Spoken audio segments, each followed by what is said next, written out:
Olá, eu sou o Kevin da Clenise e pai da Nicole. Eu sou a Clenise do Kevin, mãe da Nicole. Eu sou a Nicole, filha da Clenise e do Kevin. E nós somos a família Maia. É um grande privilégio e um prazer poder estar aqui com os irmãos para compartilhar de um assunto que para nós é extremamente importante e que infelizmente é extremamente negligenciado pelas famílias cristãs, que é o culto familiar.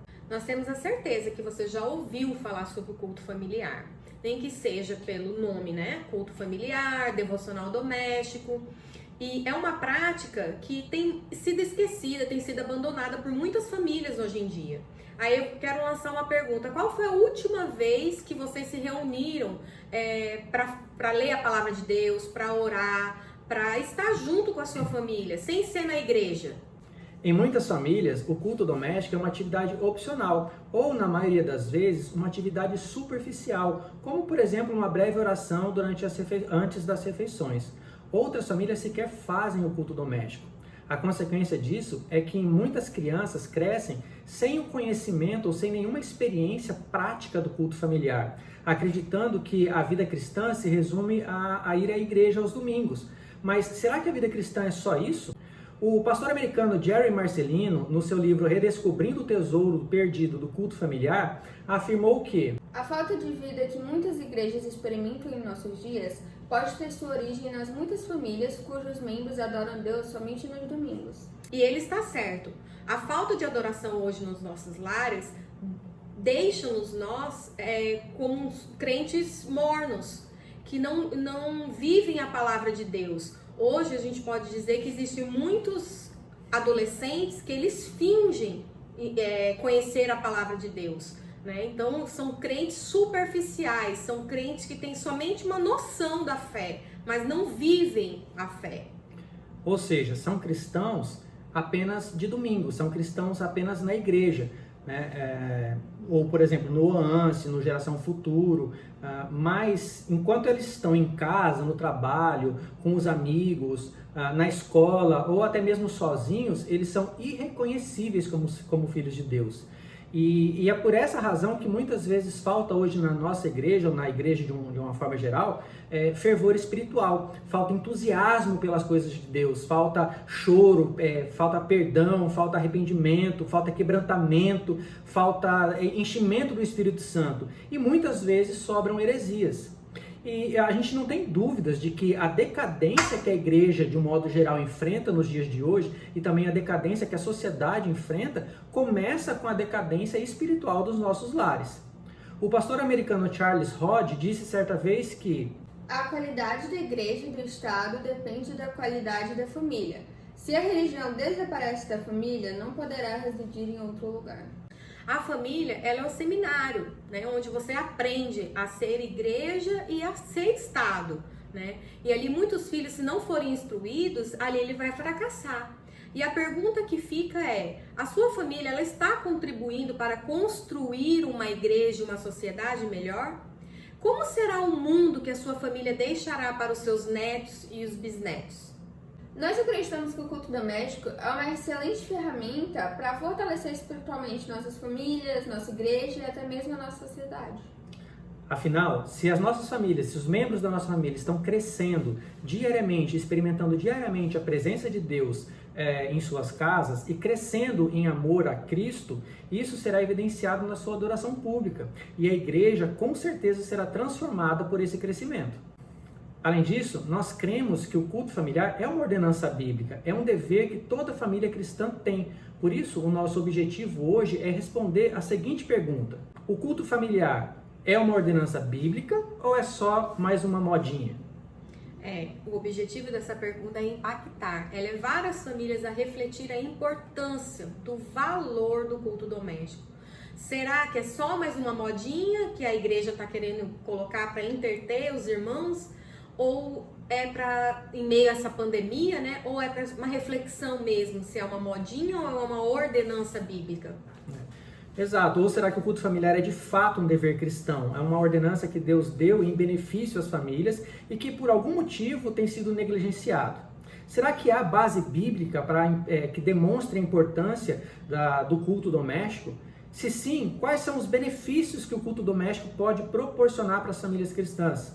E para nós começarmos a responder essas perguntas e começarmos a entender o que a Bíblia diz sobre isso, nós precisamos voltar para o início. Então eu peço que os irmãos estejam abrindo as suas Bíblias agora no livro de Gênesis e nós vamos descobrir por que Deus, qual foi o objetivo, qual foi o propósito de Deus ao chamar Abraão, aquele que nós conhecemos hoje como o pai da fé. Gênesis 18, nós vamos ler dos versículos 17 a 19. Então o Senhor disse: devo esconder meu plano de Abraão? Afinal, Abraão certamente se tornará uma grande e poderosa nação, e todas as nações da terra serão abençoadas por meio dele. Eu o escolhi para que ordenem a seus filhos e às famílias deles que guardem o caminho do Senhor, praticando o que é certo e justo. Então farei por Abraão tudo o que prometi.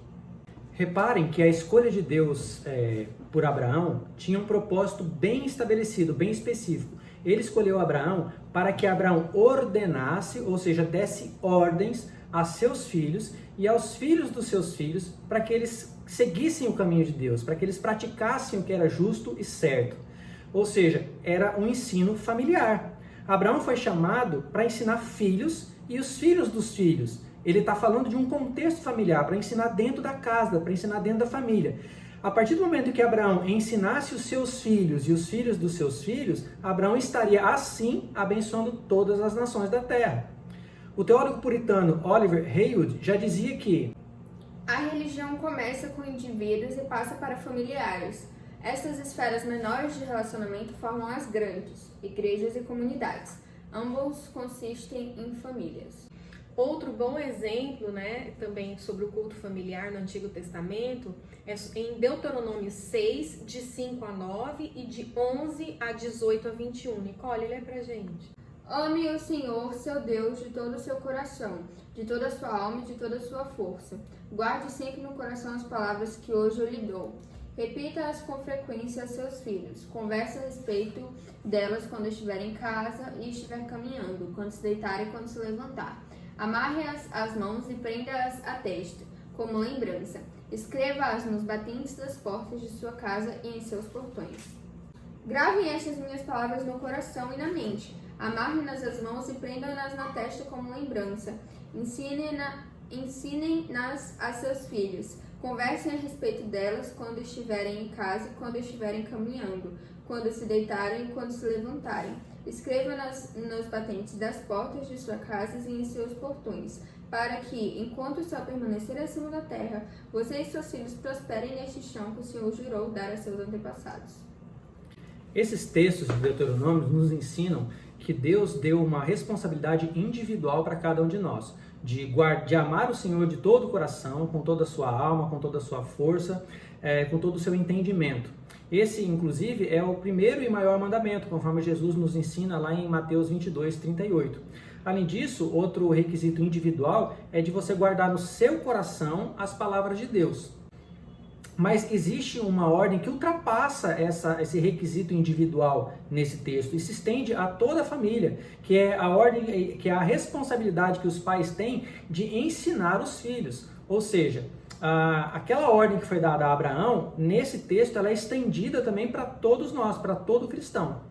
O interessante é que se você ler o capítulo 11, do versículo 1 ao versículo 7, você vai perceber que Deus está se direcionando especificamente aos pais. Ele vai deixar bem claro que ele não está falando aos filhos, porque os filhos ainda não conheceram a Deus, ainda não viram as maravilhas que Deus faz, ainda não experimentaram o poder de Deus. O povo já tinha experimentado, os adultos já tinham visto, já tinham sido libertos do cativeiro. Os filhos não tinham visto isso, então os filhos precisavam aprender sobre as maravilhas que Deus fez. E é por isso que Deus chama os pais a ensinarem a respeito de Deus, a respeito do que Deus fez. E a forma que Deus nos instrui a ensinar os nossos filhos é de diversos modos. Ele diz que nós precisamos conversar sobre as palavras de Deus em casa, conversar sobre as palavras de Deus quando nós estivermos no caminho, conversarmos sobre a palavra de Deus quando nós nos levantarmos e nos deitarmos, e manter sempre a palavra de Deus visível diante dos nossos olhos. Ele fala sobre os umbrais das portas da casa, sobre os portões.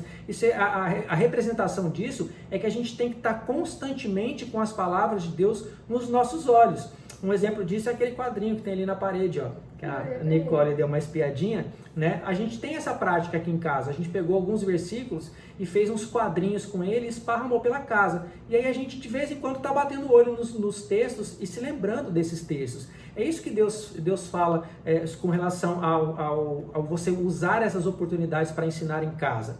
Ou seja, o que esse texto está nos ensinando é que compete a nós aproveitarmos todas as oportunidades diárias para inculcar na mente dos nossos filhos a palavra de Deus.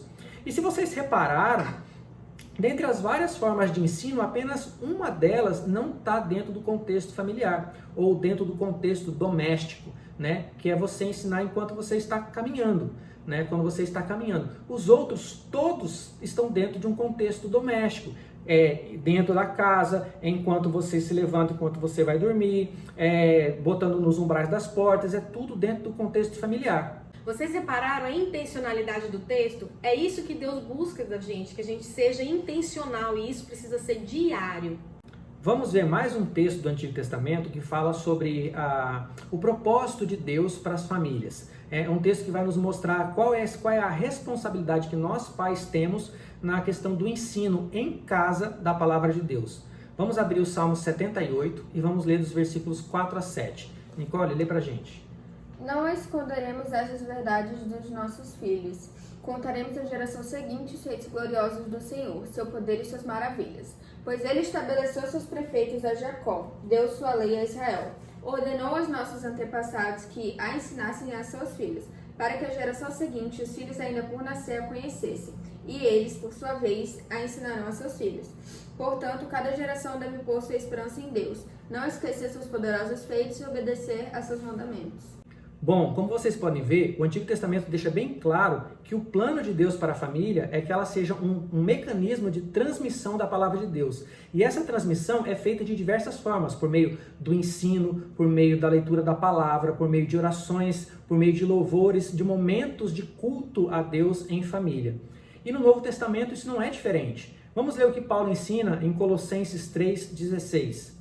Que a mensagem a respeito de Cristo, em toda a sua riqueza, preencha a vida de vocês. Ensinem e aconselhem uns aos outros com toda a sabedoria. Cantem a Deus salmos, hinos e cânticos espirituais com o coração agradecido. E tudo que fizerem ou disserem, façam em nome do Senhor, dando graças a Deus, o Pai, por meio dele.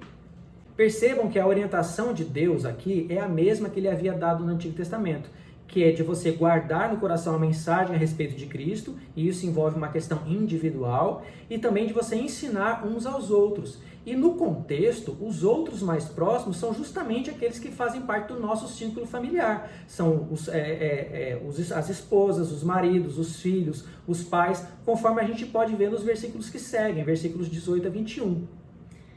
Aí uma pergunta, né, que fica: qual é o melhor meio, né, das esposas, os filhos, os pais, o marido, né? Qual é o melhor meio de você aprender e ensinar mutuamente sobre a palavra de Deus? E ainda aconselhar um ao outro. Qual é o melhor meio? É o culto doméstico. No culto doméstico você tem essa abertura, essa facilidade de você sentar ali e se reunir com a sua família, ensinar a palavra de Deus, conhecer, ensinar os teus filhos, conhecer também.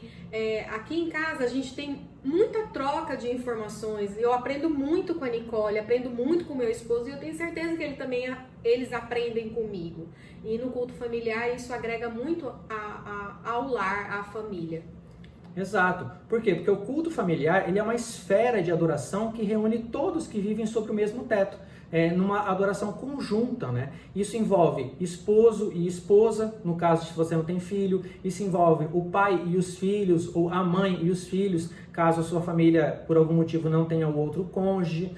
Isso envolve, por exemplo, uma visita que vem à sua casa no momento que você está fazendo ali o seu culto familiar. Você chama a sua visita e ela pode fazer ali parte daquele momento. Isso envolve, de repente, um tio, ou um amigo, ou um parente que esteja fazendo uma visita na sua casa, esteja hospedado em sua casa. Então, naquele momento, você vai trazer ele também para o culto familiar. O culto familiar, ele deve envolver todo mundo que está na sua casa. E não importa também a questão de idade. Pode ser, ela precisa envolver todos, precisa envolver os filhos mais velhos, né, aqueles que já estão, por exemplo, como a Nicole, dos seus 14 para os 15 anos, e também envolver os pequenos, Você não tem que fazer um culto para as criancinhas, um culto para os adolescentes. Não, você vai fazer um culto familiar e vai trazer todos da sua família para ficarem juntos e adorarem a Deus juntos. E é no contexto do lar que a adoração a Deus deve ser ensinada e praticada. Se o culto a Deus ele não é ensinado e ele não é praticado dentro de casa, ele de fato na congregação dos santos ele não será. Então a gente precisa resgatar isso dentro do lar. Percebam que a responsabilidade do ensino das Escrituras, segundo a própria palavra de Deus, deve começar dentro de casa e deve envolver todos, tá? E o que nós fazemos hoje em dia? Nós terceirizamos isso. Nós achamos que essa responsabilidade é da igreja, principalmente nós pais, e nós acabamos achando que a responsabilidade de educar as nossas crianças a respeito da palavra de Deus compete à igreja. Mas não é isso que a Bíblia diz. A Bíblia é muito clara ao afirmar que essa responsabilidade é dos pais, conforme a gente pode ver em Provérbios 22:6. Lê pra gente, Nicole. Ensine seus filhos no caminho certo e mesmo quando envelhecerem não se desviarão dele. Isso, o texto diz ensine os filhos. Então a mensagem está sendo direcionada aos pais. E por mais que a escola bíblica, o OANSE, Geração Futuro sejam ferramentas úteis para ensinar as crianças a respeito da palavra de Deus, e sim são ferramentas úteis e precisam, e a igreja precisa ter essas ferramentas, a gente precisa incentivar os filhos a participarem disso, mas essas ferramentas não podem substituir, a gente não pode transferir para a igreja por completo a responsabilidade que Deus deu aos pais de ensinar aos filhos os feitos gloriosos e as maravilhas de Deus. Ou seja, de ensinar o Evangelho. É nossa responsabilidade. Essa é uma ordem que foi dada a nós. Então nós precisamos fazer isso. Talvez vocês ainda não tenham filhos. E aí vocês podem estar pensando, opa, então eu não preciso fazer o culto doméstico, né? Afinal, a gente tem dito aqui, né, sobre ensinar filhos e tal, o culto doméstico para ensinar filhos. Mas se você vê o que nós lemos em Colossenses, ele vai falar também sobre aconselhar uns aos outros. Então é nossa responsabilidade aconselhar uns aos outros dentro da nossa família. E um casal sem filhos pode e deve fazer isso junto. Eles podem sentar juntos e aconselhar um ao outro, e instruir um ao outro, e ensinar um ao outro. E eles precisam começar isso antes de ter filhos. Por quê? Porque com isso vai ser se eles começam essa prática do culto familiar antes mesmo de terem filhos, esse hábito de se separar um tempo para o culto familiar vai se tornar muito mais fácil quando eles já tiverem filhos. É a nossa responsabilidade de cuidarmos do ensino da nossa família, tendo filhos ou não. Como o pastor Sidney disse com a Redman, a família ela já começa quando o homem, né, e a mulher, eles se juntam, ele deixa a sua casa e se une. Então não precisa ter filhos para se começar a ter uma família. Então já tem que ter esse cuidado já de princípio. Então formou ali a sua família, você já tem que estar começando a ter essa responsabilidade do cuidado, do ensino dentro da sua casa. Então, maridos, é sua responsabilidade cuidar do ensino da sua esposa. E esposa, é sua responsabilidade ajudar o seu marido no conhecimento, crescer no conhecimento que vem de Cristo. E a palavra de Deus diz que nós somos considerados piores do que descrentes quando nós deixamos de cumprir a nossa responsabilidade para aqueles que são da nossa família, como Paulo ensina em 1 Timóteo 5,8. Lê pra gente, Nicole. Aqueles que não cuidam dos seus, especialmente da sua família, negaram a fé e são piores que os descrentes. Viu?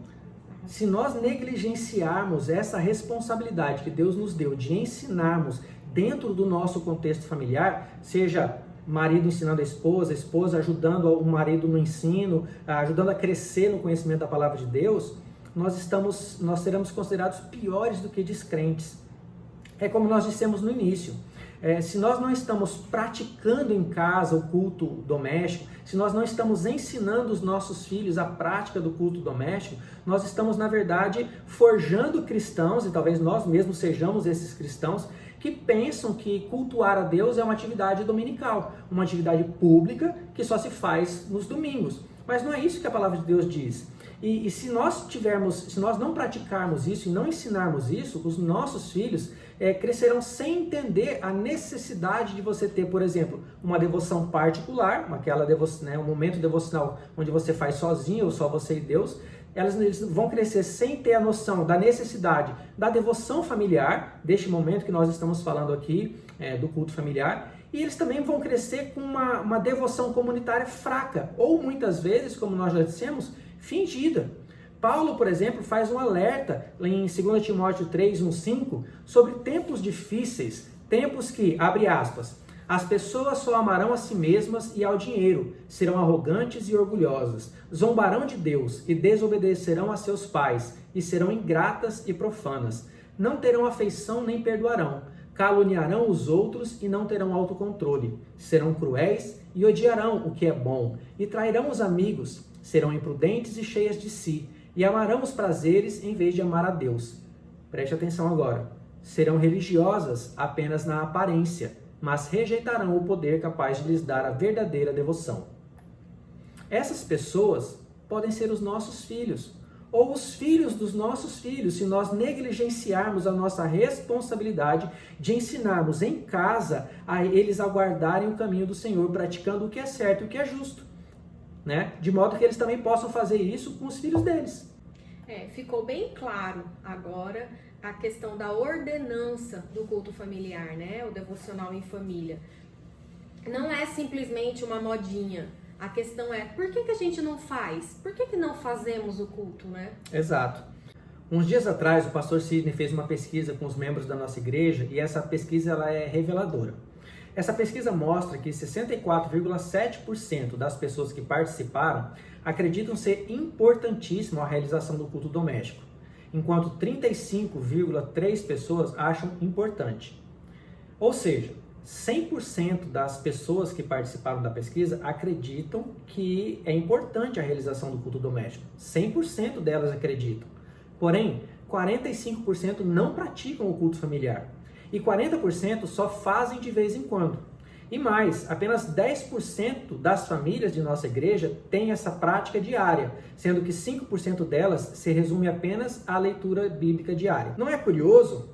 Todas as pessoas que participaram da pesquisa disseram ser importante a realização do culto familiar, mas mais da metade disseram que não fazem, ou se fazem, é apenas uma vez ou outra. Sabe o que Tiago diria? Lembre-se de que é pecado saber o que você deve fazer e não fazê-lo. Tiago 4,17. Portanto, nós estamos pecando se sabemos que devemos realizar um culto doméstico, se sabemos que devemos ensinar as nossas esposas, os nossos filhos a respeito da palavra de Deus e não fazemos. E deixamos para cultuar a Deus apenas nos domingos na igreja. E assim como Adão e Eva, a gente pode arrumar muitas desculpas para essa nossa desobediência, mas nenhuma delas vai apagar o fato de que nós estamos errados, de que nós estamos falhando. Nossos lares precisam ser lares cristãos. Tem muita gente que pensa que o simples fato do marido ou do esposo ou do pai ser cristão e morar na mesma casa com a mãe e com a esposa que é cristã e talvez que o seu filho também seja cristão, que isso já faz um lar cristão. Mas isso não faz um lar cristão, isso não é verdade. Jason Helopoulos, o autor do livro Culto em Família, Uma Bênção à Sua Espera, esclarece que o lar cristão é mais que 2 ou 3 cristãos residentes na mesma casa. Alguns seguidores de Cristo vivendo sob o mesmo teto não tornam o lugar um lar cristão. Da mesma forma que 2 ou 3 banqueiros que habitam na mesma casa não constituem um banco. O lar cristão procura centrar-se em torno de Cristo. E se estiver centrado nele, então se encherá de adoração. Da mesma forma que a vida cristã deve ser marcada pela reserva de tempo para o culto particular, e nossa reunião como comunidade cristã que deve se centrar no culto coletivo. Assim também o lar da família cristã deverá ser marcado pelo culto doméstico. Como disse Jonathan Edwards, toda a família cristã deveria se comportar como se fosse uma pequena igreja. A pergunta é, o seu lar é de fato um lar cristão? Se fosse alguém hoje na sua casa e te fizesse essa mesma pergunta, o que você diria? Deus, ele está em sua casa? Ele é a vida, ele é a respiração da sua família. Deus é precioso para todos da sua casa. O nome de Jesus é exaltado em seu lar. O culto familiar é uma responsabilidade dada aos cristãos. E é uma responsabilidade feliz. É agradável a Deus. Deus se alegra quando uma família senta para adorar juntas. A adoração em família não é um trabalho penoso. Ela é amedrontador fazer o culto doméstico? Muitas vezes sim. É uma luta, vai ser difícil às vezes, com frequência, mas vale a pena? Sem dúvida, vale muito a pena. E para provar que vale a pena, nós listamos 10 benefícios do culto, que o culto familiar pode trazer para o teu lar. Isso. Número 1, ele transmite fé cristã de geração em geração. Como vimos no Salmo 78, Deus usa a família como um meio de transmissão da sua palavra, um meio de transmissão para as próximas gerações. Um exemplo muito bom disso, que a gente encontra na própria palavra de Deus, é a vida de Timóteo. Se você ler em 2 Timóteo 1,5, você vai ver que a fé de Timóteo ela foi ensinada a ele por meio da sua mãe, a Eunice. E a Eunice aprendeu essa fé da mãe dela, da avó de Timóteo, a Loide. Então nós como pais temos essa responsabilidade e também o privilégio de apresentarmos Cristo a nossos filhos. Se nós ensinarmos eles com persistência, se nós ensinarmos aos nossos filhos diariamente a palavra de Deus, conforme nos ordena Deuteronômio 6:7, então a gente pode confiar que Deus vai fazer a sua obra e atrair os nossos filhos para si mesmo. Segundo benefício do culto doméstico, fundamenta a família nos valores bíblicos. Irmãos, nós vivemos tempos difíceis. A sociedade ela está diariamente bombardeando os nossos filhos com vários valores que são antibíblicos. Os nossos filhos, eles passam metade do dia deles na escola. E na escola, eles também são bombardeados com conceitos e com ensinamentos que não são cristãos. E quando eles estão em casa, eles estão diante das redes sociais, diante da internet, diante da televisão e também são bombardeados com filosofias que não condizem com os padrões morais de Deus. Por isso, é nossa responsabilidade como pais ensinar o que a Bíblia diz a respeito de assuntos como o namoro, sexo, álcool, drogas, amizades, integridade, diligência, dinheiro, pornografia, entre outros vários assuntos. E através do culto doméstico, nós podemos encontrar as respostas bíblicas para todos esses temas. E isso fundamentará a sua família não no que a sociedade diz, não no que o mundo diz, mas no que a palavra de Deus diz. 3. Une a família. Tem um ditado que diz: família que ora unida, permanece unida. O culto familiar providencia um ponto de encontro que gera segurança e unidade familiar em meio ao corre-corre da vida moderna. Nós mesmos, nós tínhamos a nossa vida, mas sempre, embora dentro da mesma casa, a gente muitas vezes permanecia distante. Nicole ficava um bom tempo no quarto dela, eu ficava assistindo televisão, a Clenise fazendo as atividades dela, e a gente tinha, embora na mesma casa, poucos momentos juntos. Quando nós passamos a praticar o culto familiar, a gente praticamente passa a noite, que é no horário que a gente resolveu fazer, a gente praticamente passa a noite toda junto, porque a gente começa a fazer o culto, depois que acaba o culto a gente está ali junto e a gente acaba ficando junto até a hora de dormir. Então é como o pastor David Mark diz, o culto familiar é a cola que gruda os membros da família um no outro. Isso é muito bom. 4, o benefício 4. Ele estabelece canais de comunicação. Ao mesmo tempo que o culto doméstico une as famílias, ele também fornece ferramentas de compartilhamento, né? O culto familiar é um momento no qual os filhos e também nós mesmos podemos abrir os nossos corações e dizer aquilo que a gente pensa, aquilo que a gente acredita, quais são as nossas dúvidas, né? Durante as nossas experiências, por exemplo, em vários momentos, nós compartilhamos coisas erradas que nós fizemos, decisões erradas que nós tomamos, e a Nicole várias vezes compartilhou dúvidas que ela tinha, que era até difícil de responder as dúvidas dela, várias vezes. Então o culto familiar, ele proporciona isso, proporciona esses momentos, essa comunicação, que talvez se eu não tivesse o culto familiar na minha casa, eu nunca saberia das dúvidas que a Nicole teve, porque talvez ela nunca teria encontrado um espaço para abrir isso para a gente. Da mesma forma, ela talvez nunca tenha sabido dos erros que nós cometemos, das nossas falhas, dos nossos pecados. Além disso, o culto doméstico também é uma excelente oportunidade para a gente confessar realmente os nossos pecados e, se necessário, pedir perdão por eles, né? Tanto nós pais pedindo perdão para os filhos, como o esposo pedindo perdão para a esposa, ou a esposa pedindo perdão para o esposo, como o filho pedindo perdão para o pai por algum erro, por algum pecado que ele tenha cometido. Então o culto doméstico, ela estabelece realmente esse canal de comunicação nos lares, e isso é muito bom. Teve momentos de choro, e de risadas. É muito, muito legal. Muito legal. O quinto benefício, promove disciplina na vida cristã. O culto doméstico equilibrado estimula hábitos indispensáveis para a vida cristã. Hábitos como a oração, a adoração, o estudo bíblico, a leitura da palavra de Deus, a evangelização. O culto familiar, ele não apenas mostra o valor dessas práticas, como também ensina de forma natural e espontânea a como proceder nessas práticas. É o que Paulo vai chamar de devoção, de exercício de devoção. Paulo fala lá em 1 Timóteo 4,8, o exercício físico tem algum valor, mas exercitar-se na devoção é muito melhor, pois promete benefícios não apenas nesta vida, mas também na vida futura.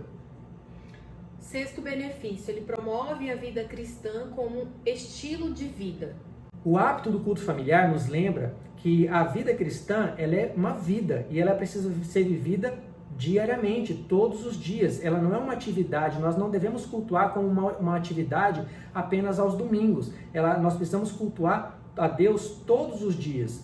E aí talvez algumas pessoas dizem, quando a gente fala de culto familiar diário, né? Algumas pessoas dizem assim, mas eu não tenho tempo, a minha vida é muito agitada, eu trabalho muito, eu já chego em casa cansado, e aí eu não tenho tempo. Mas o culto familiar não é uma questão de tempo, é uma questão de prioridade. Não é estranho que muitos de nós a gente consegue arrumar tempo para as redes sociais, por exemplo, mas quando a gente fala em tirar 15 a 20 minutos, 30 minutos por dia para cultuar a Deus, aí a gente não tem tempo? Não é estranho que muitos de nós conseguem tempo para assistir televisão, muitos para assistir Big Brother, assistir filmes, mas quando a gente fala em culto a Deus, aí não sobra tempo? Meus irmãos, isso revela que a questão não é falta de tempo. Isso revela, na verdade, que Deus não é uma prioridade em nossas vidas. Sétimo benefício, protege a família das ciladas do inimigo. Estatísticas falam que a maioria dos acidentes de carro que acontecem dentro da cidade acontecem em torno da residência, próximo da residência da pessoa, cerca de 1,5 km ali das proximidades da residência. Isso acontece, alguns dizem que isso acontece porque geralmente a pessoa anda de carro muito por ali, né? Geralmente a gente anda de carro perto da nossa casa, mas esse talvez não seja o único motivo. Muitos acreditam que você se acidenta quando está perto de casa, porque quando você está perto de casa, você está habituado. Aí então você relaxa, você perde a sua atenção. Porque você já conhece o caminho, você já sabe para onde você tem que virar, você conhece todas as ruas. Muitas vezes você sabe até o buraco que tem na rua e você já desvia. Então você relaxa, você tira o foco, você deixa de ser vigilante, né? E muitas vezes na vida espiritual acontece algo parecido. Quando a gente está na igreja, a gente está ali vigilante, a gente está falando de pecado, aí a gente para pensar no que a gente está fazendo na vida e a gente cuida para ver se a gente não está pecando. Mas a gente esquece que o maior alvo do nosso inimigo está em casa. Está quando a gente está sozinho, está quando a gente está na internet, está quando a gente não ora em casa, quando a gente não tem o nosso momento pessoal devocional e quando a gente não tem o nosso momento de culto familiar, quando a gente não cultua Deus em casa.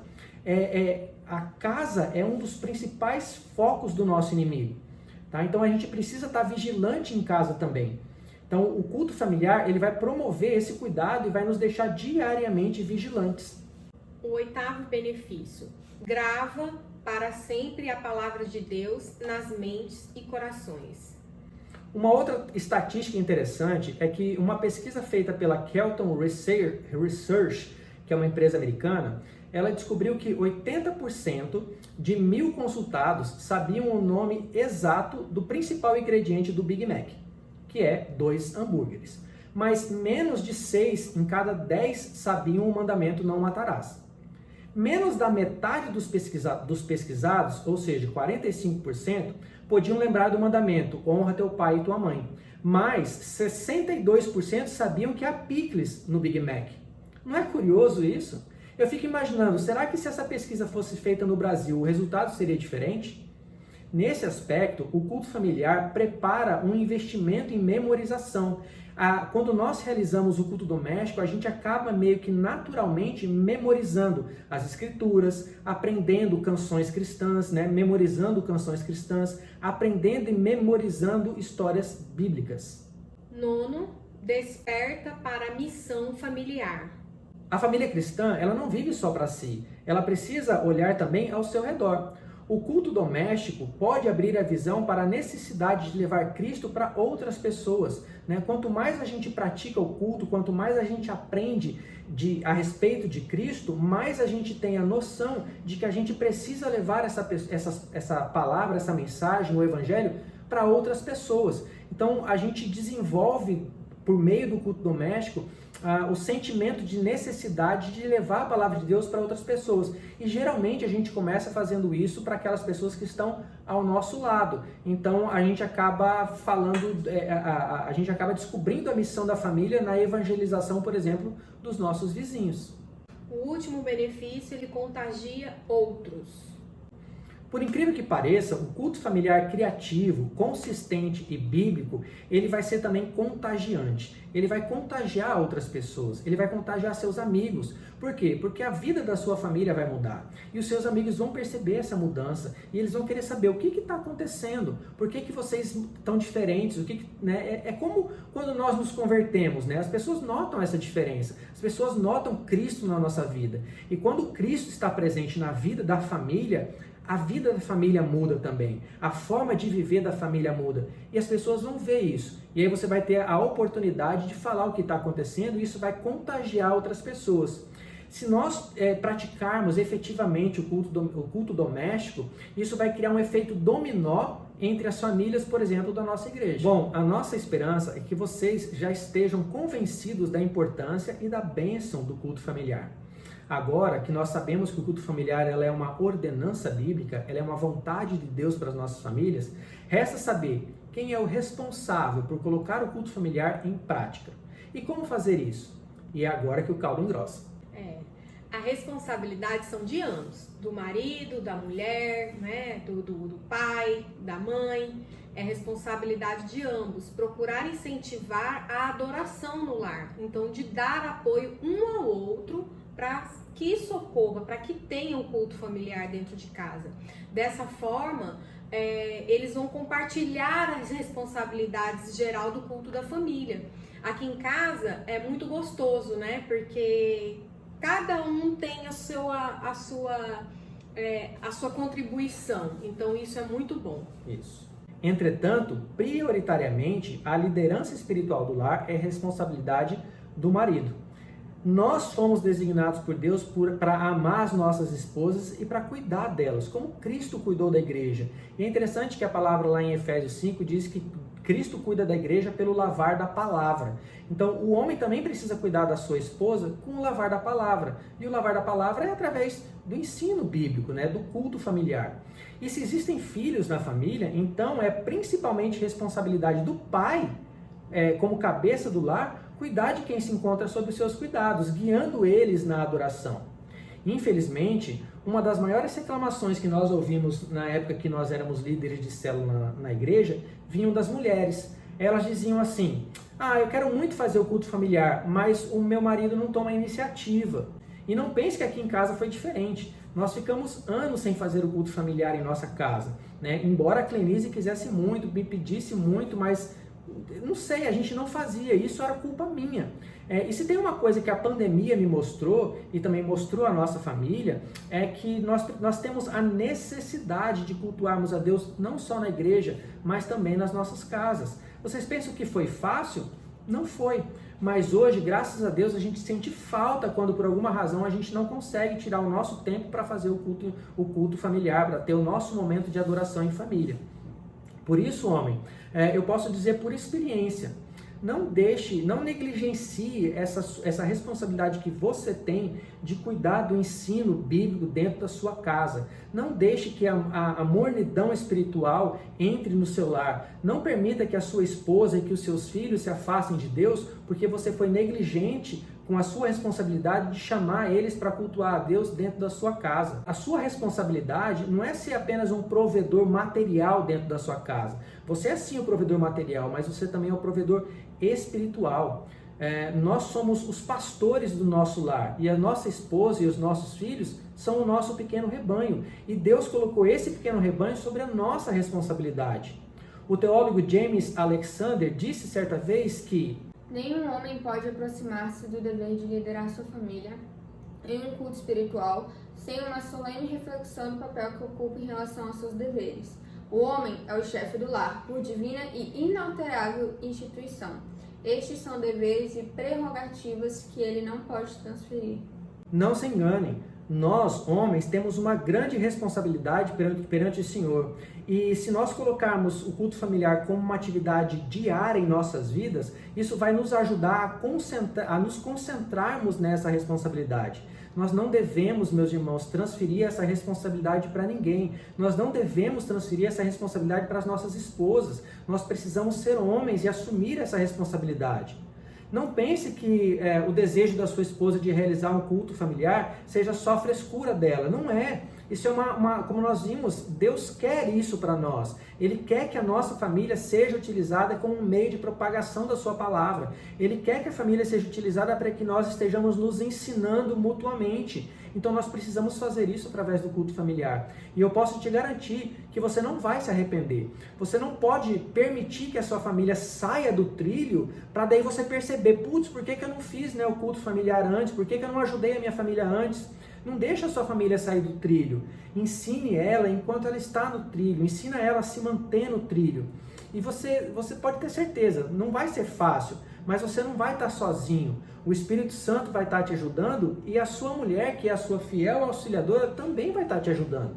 Por outro lado, nós mulheres, esposa, mãe, se o marido estiver ausente, tanto fisicamente como espiritualmente, esse papel recai sobre nós. Essa é a feliz responsabilidade que a gente vai ter de estar conduzindo o culto doméstico. Seria muito bom se isso não fosse, se isso não acontecesse, mas acontece, a realidade de muitos hoje. O que é o nosso dever de trazer essa responsabilidade do culto. Claro que você não vai assumir a autoridade sobre o marido, isso não, senão você vai estar pecando.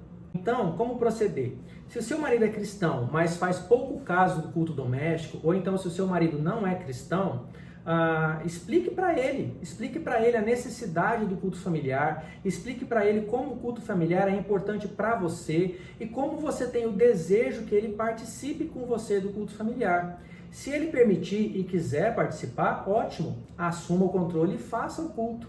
Fazendo assim, você ainda estará debaixo da autoridade dele, Você não vai estar passando por cima da autoridade dele. E com o tempo eu tenho certeza de que ele vai também se envolver mais no culto e talvez passe até a liderar esse momento e assumir essa responsabilidade. Porém, se ele permitir, mas não quiser participar, faça o culto sozinha mesmo. Ou se você tiver filhos, faça você e seus filhos. Escolha um local apropriado, um local adequado e um horário que não atrapalhe a vida do seu marido, que não ofenda ele, e faça o culto sozinho, você e seus filhos. E de vez em quando, convide ele novamente. Olha, nós vamos participar do culto doméstico, você não quer participar conosco? Convide ele novamente. Persevere na instrução dos seus filhos e continue orando pelo seu marido, ainda que isso requer um certo esforço, porque você vai estar fazendo isso sozinha. Agora, se o seu marido não permitir o culto, então não faça. Pelo menos não por enquanto. Nesse momento, você vai ter a responsabilidade de ganhá-lo através do respeito e do comportamento submisso, conforme a palavra de Deus nos ensina em 1 Pedro 3, versículos 1 a 2. Lê pra gente, Nicole. Da mesma forma, vocês, esposas, sujeitem-se à autoridade de seu marido. Assim, mesmo que ele se recuse a obedecer a palavra, será conquistado por sua conduta, sem palavra alguma, mas por observar seu modo de viver puro e reverente. Persista em oração. Sempre que possível, quando você estiver falando a respeito da importância do culto familiar, sem ser chata, fala da importância do culto familiar, e sempre que você puder, você não está fazendo ali o culto familiar, formalmente, mas não deixa de instruir e de passar as aplicações bíblicas que existem na palavra de Deus dentro de casa, no dia a dia, para os seus filhos, até mesmo com a tua conduta com relação ao teu cônjuge. Esse mesmo princípio, ele serve também para você que é solteiro e ainda mora com seus pais. E talvez você seja o único cristão na sua família. Da mesma forma, fale para os seus pais, fale para os seus familiares o quanto o culto familiar é importante para você. E convide eles também para participarem de um momento de culto familiar com você. Se eles quiserem e aceitarem participar, ótimo. Conduza então o culto familiar, faça o culto familiar com eles e tente fazer disso uma prática constante na sua vida, né? Se eles não quiserem, faça o culto familiar sozinho também. Se você for um pai solteiro ou uma mãe solteira, bem, essa é uma realidade. E pais solteiros assumem as responsabilidades de pai e mãe, tá? Então isso vai ser um pouco difícil, não vai ser fácil, mas isso não deve desestimular você de fazer na sua casa o culto familiar com o seu filho, né? E nós desejamos encorajar você a que faça realmente o culto familiar com o filho e leve o seu filho à adoração a Deus dentro da sua casa. Bom, mais uma vez eu vou usar o exemplo de Timóteo, né? A Bíblia não deixa claro se o pai de Timóteo vivia na casa do Timóteo ali com ele e com a mãe dele, mas há pelo menos duas certezas que a Bíblia nos dá. A primeira é de que ele era filho, Timóteo era filho de uma mãe judia convertida e de um pai grego. Você vê isso lá em Atos 16, versículo 1. Se você reparar no texto, você vai ver que ele só destaca o fato da mãe de Timóteo ser convertida, o pai não. Então é muito provável que Timóteo era filho de uma mãe convertida e um pai não convertido, ou seja, era um relacionamento entre uma cristã e um não cristão. Então imaginem como foi a luta dessa esposa em tentar ensinar a fé para o seu filho. Imagine a luta da mãe de Timóteo para tentar ensinar a fé para Timóteo. Não deve ter sido fácil, mas ela fez. Por quê? Porque essa é a segunda coisa que o texto nos mostra, que a palavra de Deus nos mostra. A palavra de Deus mostra que a avó de Timóteo, Loide, e a sua mãe Eunice assumiram a responsabilidade de educar Timóteo no Evangelho. E a fé que as duas tiveram e professaram e ensinaram para o seu filho, ela é reconhecida por Paulo. E Paulo traz isso à memória de Timóteo lá em 2 Timóteo, capítulo 1. Por isso, se você é pai solteiro, se você é mãe solteira, não desanime. Existe esse exemplo bíblico de mães que educaram seus filhos no caminho do Senhor e que isso foi extremamente produtivo. Olha o que Timóteo fez pela igreja, né? Então, não desanimem, continuem perseverando em ensinar seus filhos e façam o culto familiar na casa de vocês. Isso vai ser muito bom para o filho de vocês. Bom, a nossa proposta hoje era mostrar aos irmãos a importância e o valor do culto familiar para as famílias cristãs. E no nosso próximo encontro, no dia 20, nós vamos falar sobre como colocar isso efetivamente em prática, tá? Nós vamos também responder algumas perguntas que foram enviadas para nós através do Instagram, né? Perguntas do tipo, qual é a periodicidade do culto doméstico, de quantos em quantos dias eu tenho que fazer, qual é o horário que o culto doméstico tem que ter, existe algum roteiro, algum padrão a ser seguido, existe algum material específico para a gente utilizar. Essas perguntas a gente vai tentar responder no nosso próximo encontro do dia 20. Tá? E nós vamos apresentar também um modelo que nós usamos aqui em casa, um modelo que funcionou para nós. Tá? E nós vamos mostrar isso na prática, como é o nosso culto familiar na prática. Nós vamos fazer com vocês o nosso culto familiar. Mas não esperem o próximo vídeo para vocês já começarem a colocar em prática na casa de vocês o culto familiar. Tá? Façam isso hoje, assim que acabar esse vídeo, assim que você acabar de assistir esse vídeo aqui com a gente, já chama a sua família e fala, gente, vamos tirar aqui 15, 20 minutos para cultuar a Deus, para fazer a leitura da sua palavra, para tirar um momento de oração e para louvar ao Senhor. Tá? A Nike, por exemplo, ela fez muito sucesso com a propaganda dela, né, que diz Just Do It, que é simplesmente faça. Por que eu trouxe isso? Porque a gente pode passar horas aqui falando sobre culto familiar, sobre a importância do culto, sobre como praticar o culto, sobre o que Deus requer da gente nos nossos lares, mas se nós não colocarmos isso em prática, se a gente simplesmente não fizer, não resolve.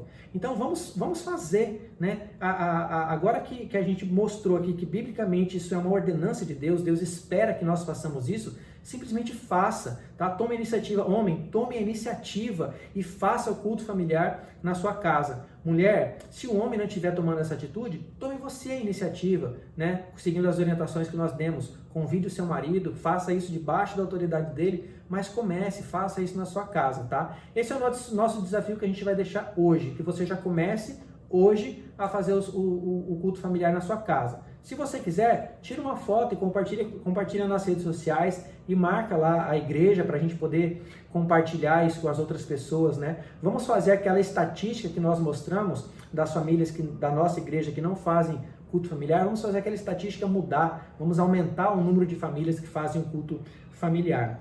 Amém? Vamos orar?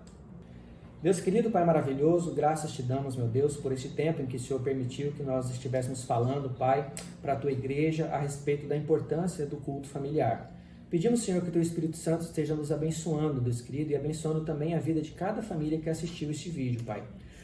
Esteja com eles e conforte eles e os ajude, Pai, a colocar em prática, Pai, dentro dos lares de cada um deles, Pai, o culto familiar a Ti, Deus querido. Que essa possa ser uma prática comum nos nossos dias difíceis, Deus querido, mas que nós possamos a cada dia cultuar mais o Teu nome nas nossas casas. Nos ajuda nas nossas limitações, ser conosco, é o que nós te pedimos, no nome santo de Jesus. Amém.